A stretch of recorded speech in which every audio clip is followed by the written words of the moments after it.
Hello. Yun. Pwede ba natin palakpakan ng Panginoon? Alam mo, nakakatuwa kasi for this past week, talagang nakakapagod. Pero talagang I encourage lahat tayo, no? Abutin natin lagi yung praise and worship kasi napakasarap magpuri sa Panginoon. Alam mo, every time na ako is kakanta, kahit na sigaw ko, basta nakamute yung mic kasi minsan tinitignan ko eh. Kanina sabi ni Kuya Eugene, TV. Yung ko. But I'm so thankful kasi sobrang nakaka-refresh pagka tayo is kumakanta para sa Panginoon. So today, we will continue our series of Chasing Carrots. Ano mo, tinanong ko kahapon sa group din namin eh, sino dito merong kang ang ibig sabihin ng Chasing Carrots kasi you are having or endless pursuit for more. Kasi sino dito meron pang pinapangarap or gustong abutin na until now hindi mo pa nakukuha? Wala kayong pangarap. Pwede ba bigyan nyo ng pangarap yung mga hindi nagtaas ng kabayan, no? Kasi, alam mo, lahat tayo, panigurado ako na nandito ngayon, you have your dreams or something na pinopurso mo sa buhay mo ngayon. Tama? And most of us, we feel disappointed or minsan yung chine-chase natin or yung bagay na dreams na chine-chase natin until now napoprostrate ka kasi hindi mo nga ito makuha agad. And ito sana maintindihan natin dito sa whole series na ito, there's a lot of things na chine-chase natin but most of the time hindi natin pa ito naaabot at feeling natin we are down and failed because of something na hindi natin naabot. But you know what? By this series, sana maintindihan natin at maunawaan natin na yung Chasing Carrots, alam mo, ito is yung endless pursuit for more. Kasi marami sa atin, bilang isang tao, okay? Marami talaga tayong gustong abutin sa buhay. Tama mali? Sino dito, okay, nangarap yumaman? Sino ito? Totoo, frankly speaking, nangarap kang yumaman, okay? Depende ka ng level ng yaman. Hindi. Okay, sige, bigyan natin ng presyo, amount, para at least, minsan kasi, paano mo masabi or ano yung ibig sabihin ng kayamanan? Kasi we will talk about money and stuff. Sabi diyan, pagka meron ba tayong 1 milyon, masasabi mo na ba na mayaman ka? Or, sino dito gusto ng 1 milyon? Farm. Konti lang, okay. 2 million. 3. 4. 5 million. Di ba sa atin, madalas sa atin kasi, sa totoo, hindi ko sinasabing, okay, huwag kayong plastic pag pinag-uusapan yung pera, ha? Kasi marami sa atin, even ako before, ayokong pag-usapan yung pera. You know why? Kasi lagi kasing pinoportray sa mundo natin ngayon or sa mundo na kinagagalawan natin or in a government na kinagagalawan natin na yung money is evil. Tama mali? That's why karamihan sa atin pagdating sa pera, ayaw nang magkaroon ng pera. Sino dito ayaw ng pera? Wala rin. Kasi kung tinaas mo yung kamay mo, okay? Akin na lang yan. Kailangan ko yun. Marami kaming beers. But you know what? So ibig sabihin, lahat tayo nandito ngayon is kailangan ng pera. And you know what? Kung tatanungin ko kayo, meron ako dyan sinabi dito, nagtingin ako ng poll, yung ano ba yung standard pagdating sa pera? Or sino ba yung sa 100, okay? 109 million na tao sa mundong ito. Million na ba yan, Pakita mo nga. So sabi diyan, I don't know kung saan kayo belong. Kasi sabi dito, sa survey, meron daw rich na 753,678 na mayaman. Okay? And then, sa mayaman, meron pang tinatawag na upper class but not rich. Diba? Nasa almost 1 million yan. And then, sa upper middle class, okay, nasa 2 million yung tao, okay, na population. And then middle class, 22,000, and then lower middle class, and then, sobrang dami na. And then yung poor is nasa 21 million, okay? Now, ang tanong ko sa inyo, nasaan ka kaya dito sa, sa class na yan, ano? Ano kaya class yung kinabibilangan mo? Or saan kang masasabi mo na ikaw ba ay kasama dun sa rich, ano? Ikaw ba ay kasama dun sa upper income class, or ikaw ba ay nasa outcome level ngayon? Kasi malaking issue to, especially sa atin ngayon. Tama ba rin? Kaya handa na ba kayong malaman kung anong class ka nabibilang? Yes. Okay, titignan natin yung salary, okay? Sweldo, okay? Sweldo, ayan na. Okay? Ang sweldo, okay, na sinasabi dyan ng poor or less than, is ibig sabihin less than 12,082 pesos. Yan po yung tinatawag na poor. Kasi sa natin ngayon, magkano ba bilihin? Or ito kasi dinibide ko, parang it's either parang ang 12,000 is magkano lang yung sweldo mo per day. Parang it's more or less 200 to 300 lang. So, ibig sabihin nun, kapag ikaw sa sumusweldo ng ganyang ibig sabihin yan, you belong to poor. Okay? Sino meron ba yan? Meron. Yan. Okay? So, sa low income class, okay? Ito, sa low income class, ito po yung sinasahod sa 12,082 and then hanggang 24,164. Sino ganyan yung salary? Ayaw. Oh. Ayaw magtaas. Ano? Ayaw nila ng lower income class, ano? Confidential. Na-survey lang naman to. Ayaw magtaas. Sabi sabihin, lahat na nandito nasa lower and middle class income. Lower middle income class, it is 24,164 to 48,328. Sino? Okay? Yung nandito sa class na to. Wala? So, ibig sabihin, nasa middle income class yung iba? Nasa poor na kayo. Okay, babantayan natin yan. Ito yung middle class. Sabi niya yung 48,000, 328 to 84,574. Sige, hindi ko na kayo magtatasin, pero nasa puso nyo na. At least, ma-identify nyo na ikaw ay nandoon sa point na yan. So, it's in the upper middle income class, it's 84,574 up to 144,984. Grabe, no? So, meron ba dito niya? Meron sumasahod ng ganyan? Upper middle income, yan. Then, upper income class, yan. Ito na yun. Andiyan kayo, yan. This is, 144,984 up to 241,640. Yan yung kanilang monthly income to, ayan yung upper income class. So, ibig sabihin, kapag ka rich ka, ito yung sweldo mo. Sino marami rin? Marami rich.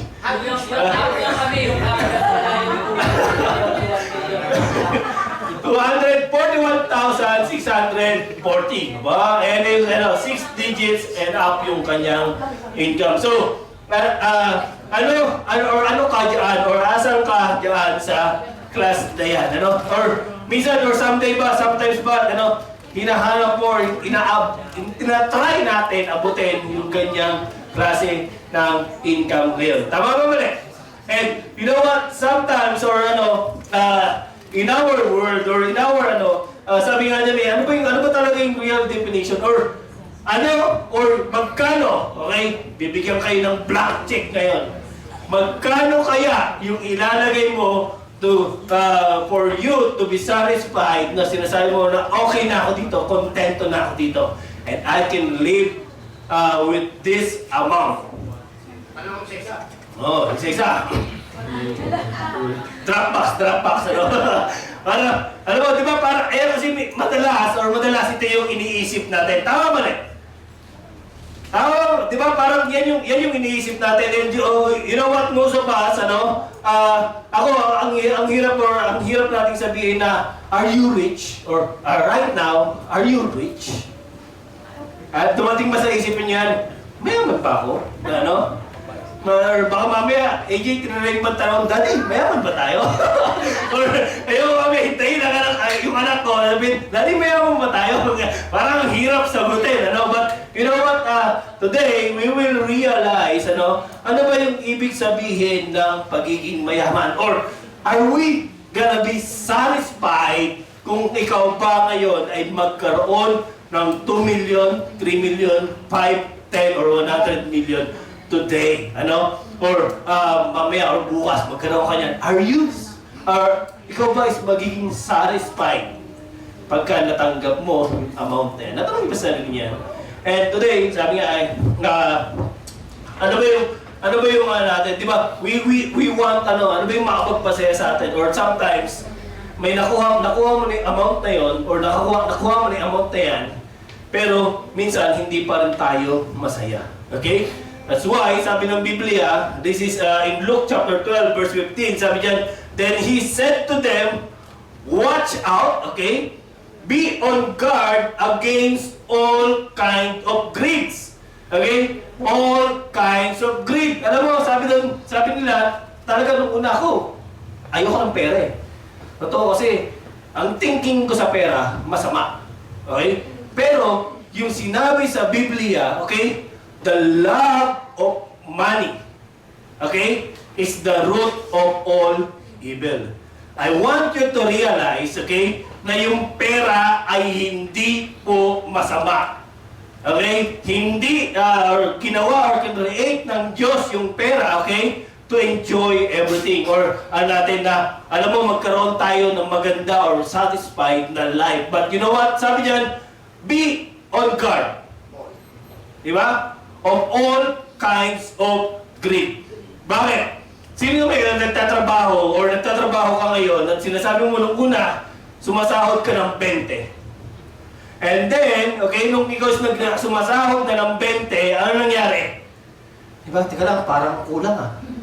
Diba? Nung ikaw nakakita ng trabaho na 25,000 yung sahod, and then, okay, may nag-offer na mas mataas yung sahod, dito ka naman. Diba? You know why? Kasi marami sa atin, or madalas, okay, we want more. Tama mali? We are, sometimes, we are, in a greed, okay? Minsan, ito yung pinaka, watch out, sabi ng Bible. Kasi, minsan, nagiging gahaman na tayo pagdating sa pera. And, ewan ko lang, meron ba sinabi na sa inyo, sinabihan na kayo na mukha ka ng pera? Meron ba ganyan? Alam mo kasi, sa panahon natin, totoo lang, napakagarapal po pagdating sa pera. Or napakahirap or paghawakan pagdating sa pera. But you know what? Sabi dyan ng Bible, watch out. Be on guard of all kinds of greed. Life, okay? Life does not consist in the abundance of possession.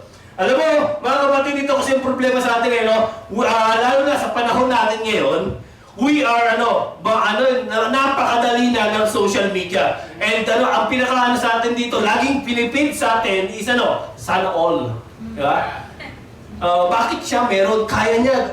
Siya kaya niya. Okay? Yung possession na meron siya, or sometimes yung possession na nakuha niya, gusto mo ring makuha. Okay? You want to take it. And then sabi mo, bakit si Pastor meron na agad kotse? Or bakit siya yung tao yan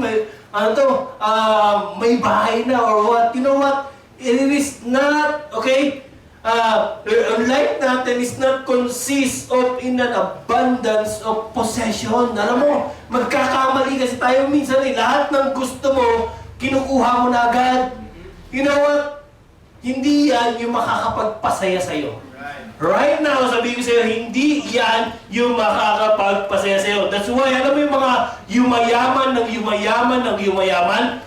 Di ba? They want more and more and more. Alam mo kung bakit? Kasi hindi ka na or hindi na sila nasa-satisfied sa kung ano yung meron sila. Di ba? Yan yung maging careful tayo diyan, di ba? Kaya ako gusto ko, alam mo, wala namang problema talaga kung pagyayamanin ka ng Diyos. Okay? There's no problem with that. Pero ang sinasabi dito ng Panginoon, okay, you are not happy kung anong meron ka ngayon.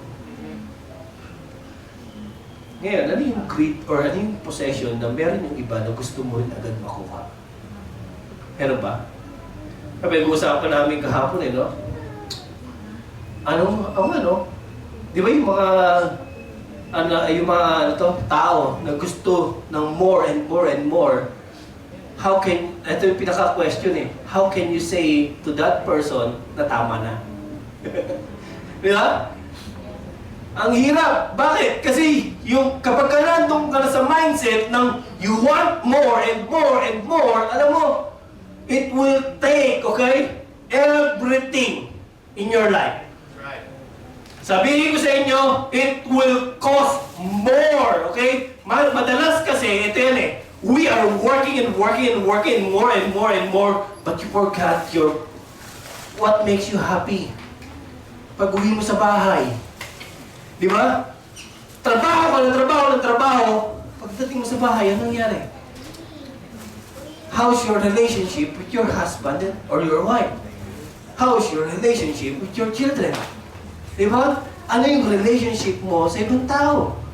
Kaya ang hirap Sabi nga namin doon sa yung sa grow group namin, mahirap pigilan yung isang tao na gusto niya ng more and more and more. Until, okay, he realize yung problem niya. Kasi, totoo to it's in the Bible also. Sabi dito, alam mo, totoo to pinakita ng Diyos or example ng Diyos na ito is pwedeng mangyari. It is in the Bible time and nangyayari din po ito ngayon. Sabi dito sa Luke chapter 12 verse 20, this is story, sabi dito, alam mo yung story nito, and he told them this parable, the ground of a certain rich man yielded an abundant harvest. He thought to himself, what shall I do? I have no place to store my crops. Or, sino ganyan? Parang ganyan, sino ganyan, no? Ano gagawin ko? Dami kong pera. Di ba? Saan ko to, yung pera ko yan, we kilo money. Di ba? I don't count money, I kilo it. Di ba? Kilo ko na yung pera Hindi ko na kasi alam kung paano magbilang. Bahala na, di ba? Ganyan yung thinking ng rich man. And he said, okay, this is what I'll do. I will tear down my barns and build bigger ones, and there I will store my surplus grain. I say to myself, you have plenty grain laid up for many years. Take easy, eat, drink, and be merry. Alam mo, ito ang sabi ng Diyos sa akin. Ito yung sabi ng Diyos. Kasi, watch out ito yung nangyayari sa atin, especially once na ikaw masyado ka ng tiwala sa sarili mo. You know what? Sabi ng Diyos sa rich man, this parable, okay? But God said to him, you fool, okay? This very night, your life will be demanded from you. Parang ang hirap, you acquire everything. And then sabi dito, then who will get what you have prepared for yourself? This is how it will be with whoever store up things for themselves but is not rich toward God. Alam mo, ito God wasn't mad because you are rich. Hindi nagagalit ang Diyos dahil mayaman ka or may pera ka. Alam mo kung bakit? Kasi yung blessing na yan nanggagaling saan? Sa Diyos. You know what? Ang problema sa atin, God bless us, okay, with the things in this earth, okay, with the possession in this earth, but we forgot to be rich in God. Mayaman ka nga dito sa mundong to, pero wala kang pananampalataya sa sa Panginoon. Naniniwala ko lahat tayong nandito, kayang i-bless ng Panginoon. Amen? O, labas ang pitaka. Grabe, no? Alam mo, naniniwala ko dyan, kaya kang pagpalain ng Panginoon. But you know what? Ang gusto ng Panginoon is to be rich in Him. Kailangan natin, okay? We need to be in balance, okay? Merong good news at bad news nandito. Sabi dito, yung number 1, good news is you are rich. Ha? You are rich. Yung sinabi kong you are rich. Kumbinsido ka ba sa sarili mo na ikaw is mayaman? Amen. This is the good news! Sabi ng Panginoon, okay? Sabi ng Diyos, you are rich. Kaya, mayaman ako. Yaman ako. Mayaman ako. Alam mo, ito kasi yung problema sa atin eh. Alam mo, most of us, okay, we don't want to call ourselves to be rich, or we don't want to be entitled na pangalan na rich or mayaman. Amen? Pero, I will tell you this, you are rich, okay? You are rich. Marami sa atin nagsasabi, Pastor, ito sa panahon kung saan ako ngayon, kung ano yung estado ng buhay ko, pinakita mo sa akin, Pastor, hindi nga ako mabot dun sa lower middle class eh. Diba? Nasaan ka ba dyan? Andun ako sa pinakababa, or andun pa ako sa poor, or yung next nandun sa poor. Di pa ako nakakalagpas dun sa third level. Diba? Or sabihin mo sa akin, Pastor, tapos sabihin mo sa akin ngayon, mayaman ako? Yes! I will say it again, mayaman ka. Sabi mo sa sarili mo, mayaman ako. Kumbinsin mo yung sarili mo. Okay? Mayaman ako. Yan. Ano mo kasi, bakit? Kasi madalas, or kasi tayo, ang standard natin ng rich is yun nandun sa yung nasa calendar, ay nasa class na pinakita ko sa inyo kanina. That's why, ngayon, sinasabi mo, or nalulungkot ka, kasi nakikita mo yung standard ng mundong to ng pagiging mayaman. Tama? Kaya ngayon, disappointed ka sa sarili mo. Bakit? Kasi ito lang yung sahod ko, Pastor eh. Kanina nga, hindi ako nagtaas sa poor eh. Kasi andun pa ako eh. You know what? Maniwala ka sa akin ngayon, you are rich. You know why? Kasi, sino dito minsan, okay? Kakain ka, okay? Naglalakad ka sa mall, then kakain kayo. Then, ilang restaurant yung pinagpilian mo. Okay? Di ba? And then sabihin mo sa akin, mahirap ka. Kasi, yung mahirap, okay? Alam mo kung nasaan? Hindi ka dun sa mall eh. Hindi sa mall kakain eh. Sa kalsada lang eh. Di ba? Sa turo-turo. Alam mo, ito yung pinaka matindi. Alam mo yung may tinatawag dito sa ating na pagpag. O kung hindi mo alam yung pagpag, mayaman ka talaga. Hindi ka mahirap. Di ba? Ang Rizal. Kung alam mo, ang mga inasal, hindi yun ang pinaka-cheap na pagkain sa mundo. Diwata. Diwata hindi yun. Hindi yun ang pinaka-cheap. Alam mo kung ang pinaka-cheap, tinatawag din ng pagpag. Alam niyo yung pagpag? Yun yung mga nakukuha sa mga restaurant na tira-tira. And then, yun mismo yung niluluto, or sometimes yun yung So, ibig sabihin, ngayon, okay? You are not poor. You are rich. Amen? Pwede mo sabihin mo na kayo sa sarili mo, I am rich. Ayan, Diba? Kasi alam mo, ito yung pinakamahirap eh. Kukumbisihin ko kayo, Kukumbisihin ko kayo na mayaman kayo. Sino dito, umorder sa Shopee? Di ba? Araw-araw, or maya, di ba? Parating yung deliver, tapos magtataka ka, wala kang pera. Di ba? Computein mo yan. Ang problema kasi sa atin, hindi natin yan kinocompute. Hindi mo alam bilangin yung mga bagay na ginagastos mo ngayon. Ang ginahanap mo, yung more. Di ba? Mas mataas pa. Kaya ang problema sa atin, yung sarili natin eh, di ba? Ngayon nga eh. Tignan mo nga yung sapatos mo. Sino dito may pinakamahal na sapatos? Buy one, take one. Di ba? Parang take one prepaid yan eh. Di ba? Sino yung pinakamahal na sapatos? Sino ba nakita ko yung pinakamahal? Si James, Ano yung sapatos? Sino ba yung may nakasamba dito? Nakasamba? Di ba? Ay, ako, mahal yan eh. Tapos Yeezy, or, di ba? Wala pa naman ako nakikita gano'n. But you know what? How will tell you this? Di ba? Mayamang ka pa rin. Tama? Alam mo kasi ang problema sa atin, we are always, lagi nating tinitignan yung sarili natin na kawawa.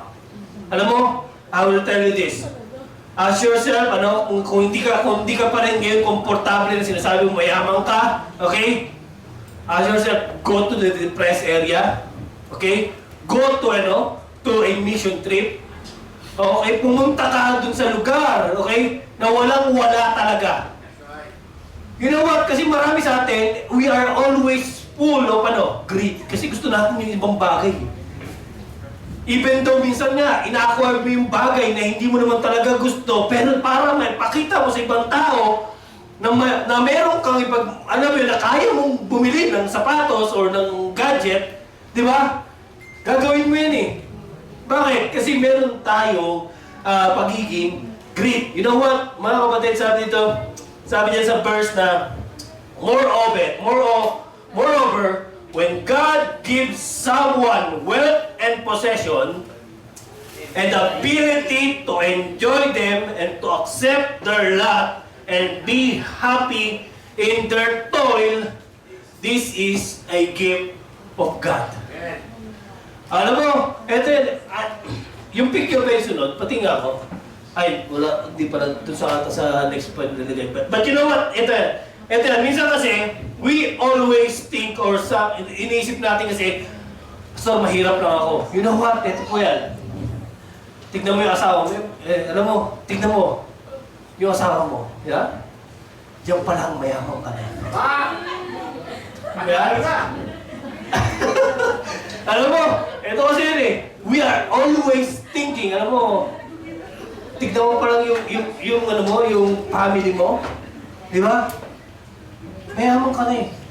Bakit? Bakit ko sinasabi yan? You know what? Tignan mo yung ibang tao, may sakit. Di ba? Alam mo, yung naghihikos dun sa ospital, yung mga walang pangbayad dun sa bills. You know what? Still blessed ka. Bakit? May achieve mo ka pa eh. Di ba? Sa private ka pa nagpapacheck up eh. Ama? So, ibig sabihin, you are rich. That's why sabi dito, God gives someone's wealth and possession and ability to enjoy them. Yung ability to enjoy them, yung po yung nakakalimutan natin. Tama? Kasi we are always comparing ourselves or our possession sa binigay ng Diyos or sa binigay ng Diyos sa iba. Alam mo, huwag ganun kapatid. Tignan mo, maging thankful ka kung ano yung meron ka. Alam mo, mas magandang bigyan yung isang bata na kahit napakaliit lang na binigay mo pero appreciated niya. Kaysa dun sa taong pinagbigyan mo ng malaking amount pero masama pa yung loob. Tama? You know what? Appreciate everything. You have a good health. Di ba? Blessing yan. Di ba? May trabaho ka. Blessing yan. Buhay ka ngayon. Blessing yan. Di ba? Ibig sabihin yan, kung sinasabi mo ngayon, Pastor, wala akong pera. You know what? Buhay ka. Yung physical mo malakas. Ibig sabihin, meron kang opportunity pa ngayon para kumilos. You know why? Bakit? Kasi, tignan mo, may iba nga eh, hindi makapagtrabaho eh, walang kamay, walang paa. Tama? So, ibig sabihin, you are still blessed. Di ba? Sabi ng Panginoon, to enjoy them and accept their lot and be happy in their toil. Alam mo mga kapatid, kahit na yung isang bagay na yung bagay na pinaghirapan mo at binili mo, alam mo, yan yung makakapagpasatisfied sa'yo eh. Kahit na bumili ka, okay? Ito po kahit na bumili ka ng second hand na sasakyan, okay? Basta pinaghirapan mo. Kahit na ang tingin ng ibang tao, second hand yan, pero kapag ka pinaghirapan mo yan, pag in-right mo yan, at tawag mo na, you are satisfied. Bakit? Kasi pinaghirapan mo eh. Try mong bumili ng isang possession na talagang pinaghirapan mo at dinrin mo all those second hand yan. Sabi ko sa inyo, once na meron kang satisfaction, masaya kang mag-drive. Di ba? Ako, ano naman, nakabiyos. Yung mga kasabayan ko, Innova, diba? Expander, oh, ano pa? Diba? Raptor, Mitsubishi, oh, Mustang. Huh. Pare-pareho tayong natatraffic. Tama! That's why it is acceptance on the things that you have. Kahit na second hand yan, di ba? Magiging masaya ka kasi alam mo na pinaghirapan mo at nasatisfied ka dahil yan ay galing saan? Sa Diyos. That is very important. Na alam mo na yung bagay na yun hindi galing sa ibang tao. Galing yan sa Diyos. And you would appreciate everything. May sa inyo, ma-appreciate niyo yan. Tama? Si Kuya Franz, masaya yan sa repo niya eh. Mas gusto niya si Repo daw kaysa kay Expander eh. Mas maluwag daw. Pero you know what? Di ba? Kasi magiging masaya ka eh. Kung di ka masaya sa second hand, pag bumili ka ng brand new, hindi ka pa rin masaya. Totoo yun. Di ba? Kaya appreciate everything. That's why, yan yung sabi ng Diyos. Alam mo, still you are rich. Think of those things. You are rich. Pwede mo sabihin mo sa sarili mo, I am rich. I am rich. Yan, lumalas na tayo, lumalas na. Pwede mo sabihin mo ulit, I am rich. I am rich. Okay, so, ayan. Yan ang good news, okay? Ang bad news is this. The bad news is, you are rich. Ano, Pastor, bakit? Alam mo, ito pinakamahirap kayo sa atin eh. There is this spiritual disadvantage when you are rich. Alam mo mga kapatid, huwag mong asamin yung mga bagay na wala ka ngayon dahil ang hirap po. Sa totoo lang, huwag niyong asamin na magkaroon agad ng brand new na sasakyan. Bakit? Kasi ang hirap po ay gapang ng monthly. Sabihin ko sa inyo, nagmamonthly kami ng 18,000 na sasakyan, mahirap, di ba? Huwag mo ring asamin yung magandang bahay. Bakit? Magkano monthly nun? Di ba? Magkano monthly nun, G? Di ba? Kasi, huwag mo asamin agad yun. Bakit? Hindi mo alam kung saan or kung paano namin iniisip yung mga bills na yan. Kaya AJ, huwag ka magmamadali na sabihin mo sa akin, gusto mo na agad lumaki? Ano mo, ngayon pa lang kay AJ, take your time kasi pagka ikaw nagkatrabaho na, hahanapin mo na yung pahinga. Tama? Ako, yung mga kabataan, sino pa yun? Sila ano? Yung mga hindi pa nagtatrabaho, I will suggest, okay, si Jerry, wala pa trabaho, alam mo, I will suggest, take your time. Sabihin sa inyo, take your time. Bakit? Once na nagkaroon ka ng responsibility, okay, sinasabi mo noon, pagka ako nagkatrabaho, okay, makakapagpahinga ako. Mali! Tama? Tignan mo, hindi po ganun ang buhay. Naku, akala mo, tapos ka na, graduate ka na, di ba? Hayahay na. Hindi po, di ba? That is the bad news. That is the bad news of being rich. Hindi po madaling maghulog ng bahay, hindi madaling mag-acquire ng possession. You need to work for it. Di ba? Sabi nito sa verse ng Luke chapter 18 verse 24 to 25. Sabi dito, Jesus looked at him and said, how hard is it for the rich to enter the kingdom of God? Okay? Sabi ng Panginoon, napakahirap. And indeed, it is easier for a camel to go through the eye of the needle than for someone who is rich to enter the kingdom of God. Alam mo, yung pinag-aaral ako, sabi ko, talaga ba, pastor, yung camel, ipapasok sa needle? Alam mo, hanggang sa pinag-aralan din namin, ito po yung sinasabi dyan na picture ng eye of the needle. This is in Jerusalem. Okay? Ganyan lang po siya kaliit. And you know what? Alam mo kung bakit ganun yung binigay na example ni Jesus Christ? Because on their time, okay, yung camel po ginagamit yan as transportation, and actually, yan po yung parang bangko nila. Pagka dala-dala nila, yung camel kasi, yung karamihan dyan, ginagamit or pinaglalagyan ng mga ari-arian, ng tradings, ng goods, or ng, actually, lahat yan, nandyan yung possession nila eh. Okay? And alam mo, nakalagay yun sa likod ng camel. And when it is loaded, okay, when it is loaded, hindi po yan makakapasok dyan. Guess nyo na?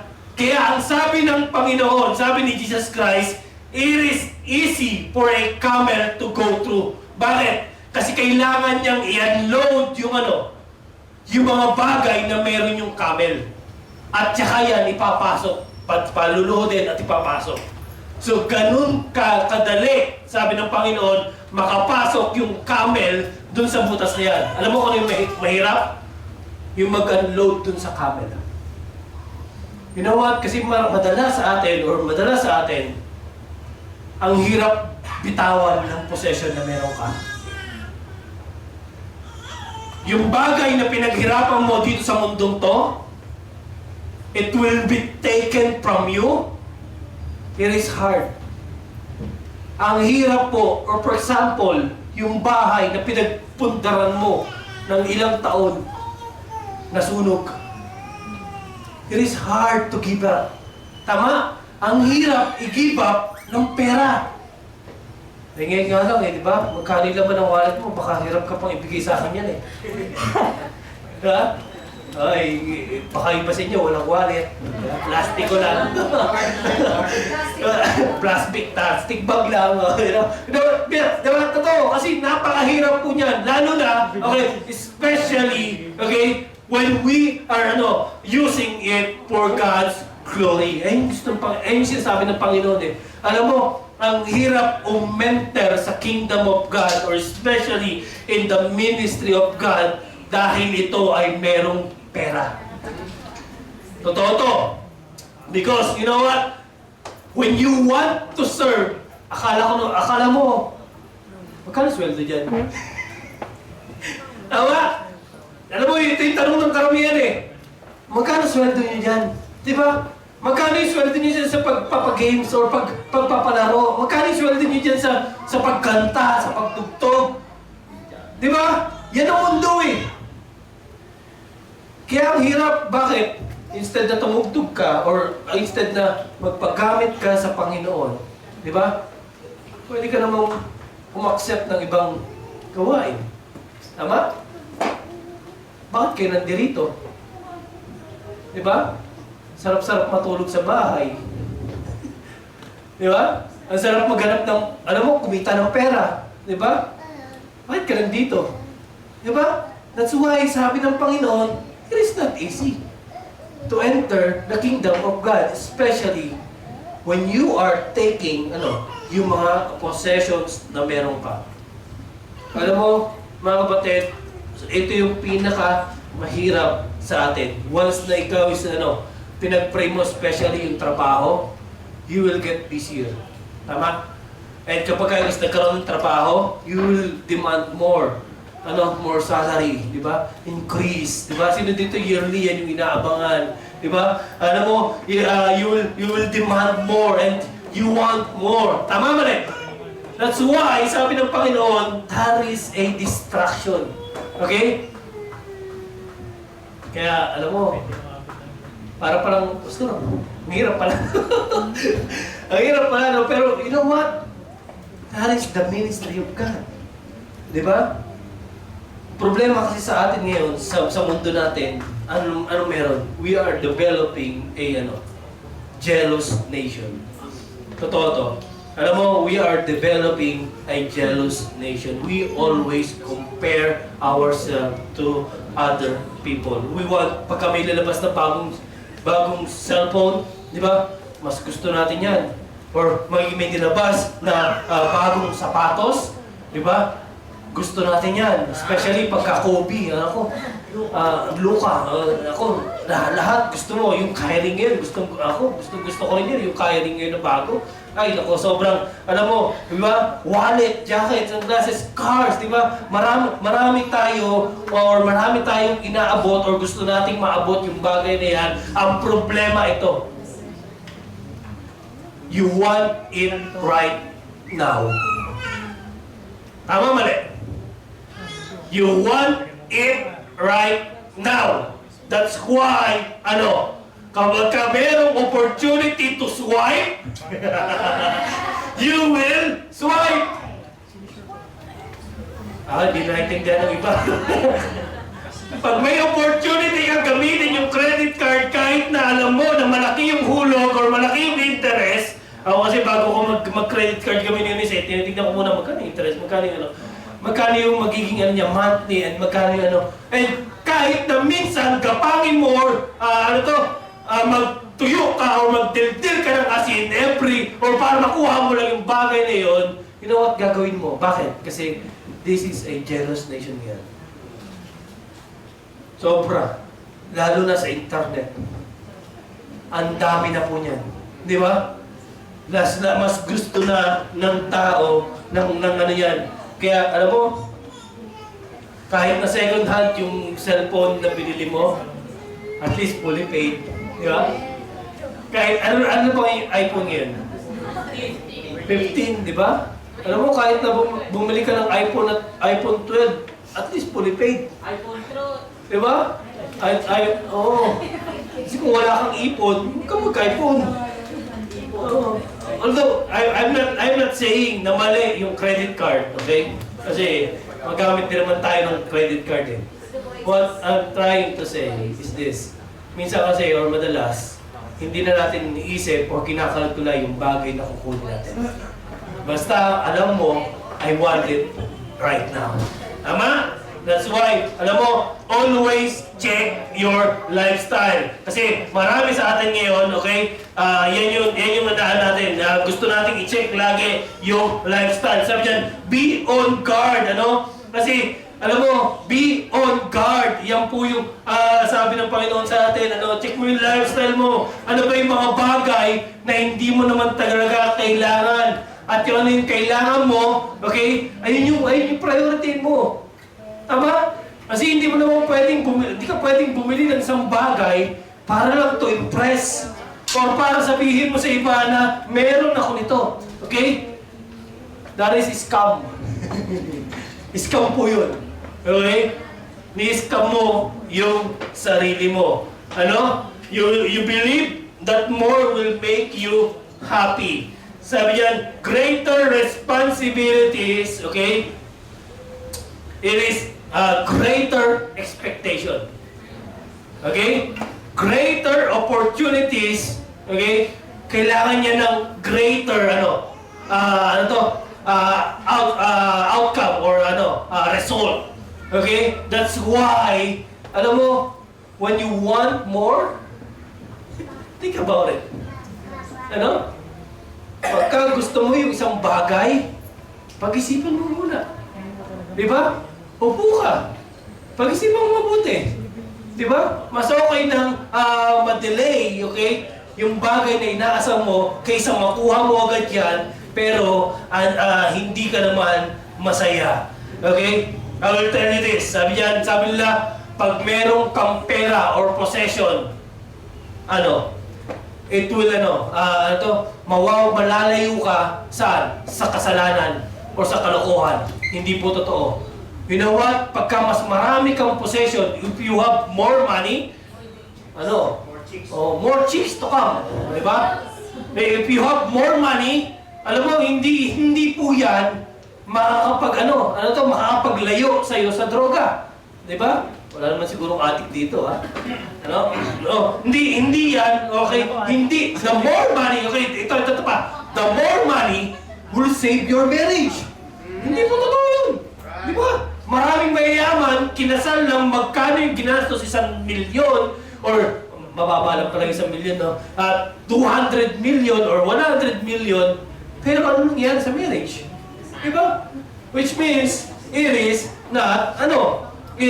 money is not, the answer, okay?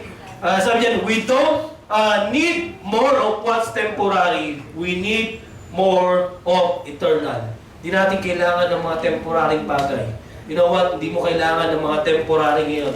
You need more of Jesus. That's why sabi dito sa verse ng 1 Timothy chapter 1 verse chapter 6 verse 17, sabi diyan, command those who are rich in this present world. Rich, sinasabi yung rich dyan, rich. Eto yun, di ba? Sabi diyan, command those who are rich in this present world not to be arrogant, not to put their hope in wealth, which is uncertain, but put their hope in God, who richly provides us everything for our enjoyment. Ang tanong ko sa inyo, para ba ikaw makapag-enjoy, kailangan mo ba ng malaking pera? Para makapunta sa Palawan, sa Boracay, kailangan mo ba ng malaking pera? May nag-i-yes, may nag-no. Alam mo, depende siguro, pero depende kasi, alam mo, di ba? Kailangan mo ba ng malaking pera? Ito yung pinaka-question ko kasi. To pursue your dream, kailangan mo ba ng malaking pera? Or to pursue your happiness, kailangan mo ba ng malaking pera? You know what? Mali po. Hindi po natin kailangan ng napakalaking pera. Ang problema ito, sinasabi nila lagi, Pastor, pag ako binless ng Panginoon sa trabaho ko ngayon, ang sweldo, Pastor, nasa 30 to 50K. Yan. Our tithes. Scam yun. Bakit? Nung 12,000 nga sahod mo, hindi ka makapag-tithes eh. 1 lang yun eh. Sabi mo pa sa akin yun, 50,000, Pastor, magta-tithes ako. It's 5,000. Gagawin mo? Hindi. Kasi kung di ka mapagkatiwalaan sa maliit na halaga, hindi ka makapagbigay sa malaking halaga. Pag sinabi mo sa akin, Pastor, basta tumama ako sa loto, magbibigay ako. Hindi ka pa ako tumatama sa loto, hindi ka na nagbibigay eh. Ngayon pang tatama ka sa loto, magbibigay ka. Di ba? Alam mo, that is very unusual. That's why sabi dito, ito, alam mo, ito yung sabi dyan, dapat kayo napapalatay, nakalimutan ko na. But it is a picture. Sabi dyan, this is the rich family. Alam mo, minsan, ito po yung pinakamahirap pagka ikaw is, mayaman. Actually, hindi na nagkikita yung mag-asawa, minsan. Ito. Kaya yung marriage na nasira, and yung kanilang, yung pera, basta gusto lang nila, yung mga anak nila, makakuha yung gadgets, yung kailangan nila. Alam mo, yung anak mo or yung asawa mo, hindi pera yung makapag-satisfy sa kanila. You know what? Poor but happy family. You know what? Mas maganda yung ganyan. Tama? Alam mo kasi this is the picture lang na sa atin na ang problema, okay? Ang problema, ito po yan. Problema, yung Panginoon, binibless tayo. And, hindi siya problema, good problem yan eh. Di ba? Binibless ka ng Panginoon. But sometimes, ang problema, pag nahawakan na natin yung blessings na binigay sa atin ng Panginoon, nag-iiba na yung ating pananaw. Mga kapatid, that's why sabi niya ng Panginoon, put their hope in God who provides. Ang problema, nung na-receive mo na yung blessing, saan ka na nagtiwala sa sarili mo? Diba? I can do it. Diba? I can do it. Alam mo, ang problema kaya did you remember in mana? Yung nagpapaulan ng Panginoon ng mana? Bakit? Kasi yung binibigay lang ng Diyos is yung for daily bread. Okay? Hindi nagbibigay yung Diyos ng sobra. Kasi pagka nagtabi sila ng sobra, nasisira. You know what? That is good because yung time na yun, okay, magtitiwala ka lalo sa Panginoon. Alam mo, kaya siguro hindi ka pa pinagyayaman ng Panginoon ngayon. Okay?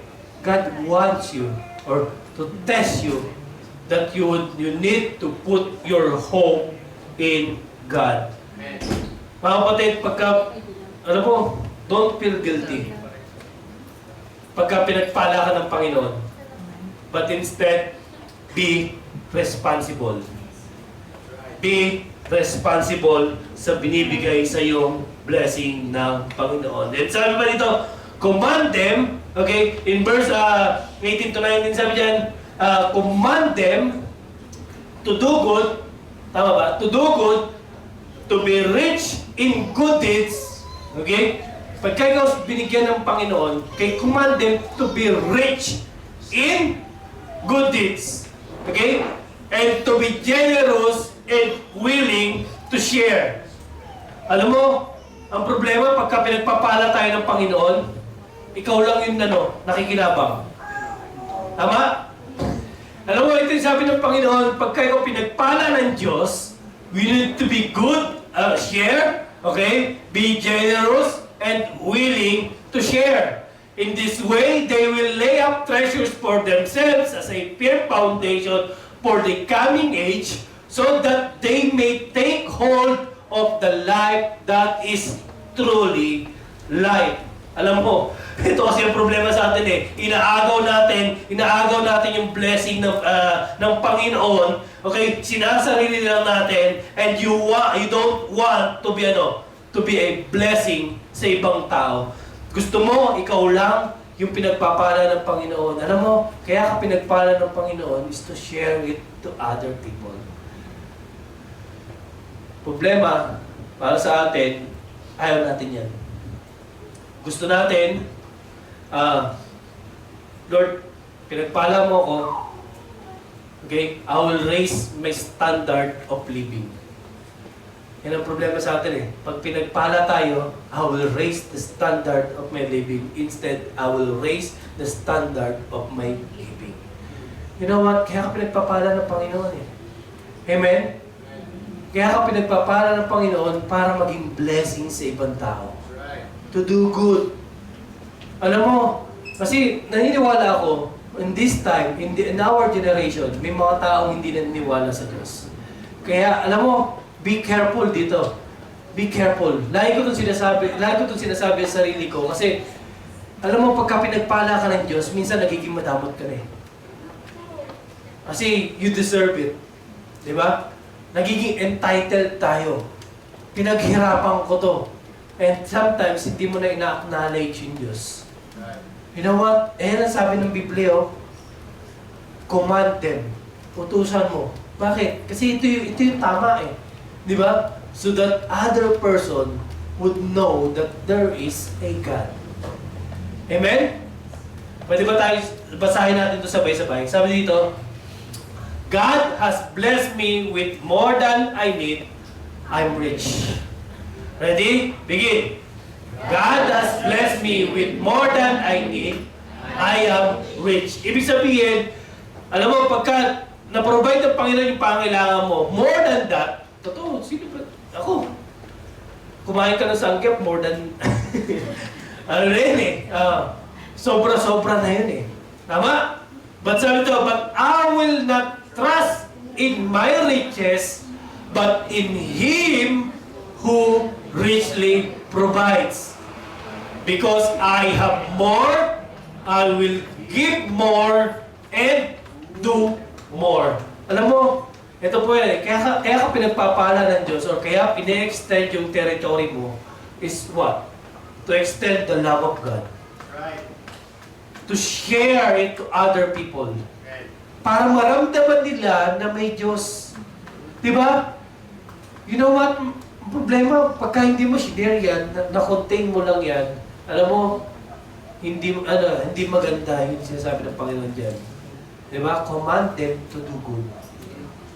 Ako, marami dito, sabi ko sa inyo, you need to approach them.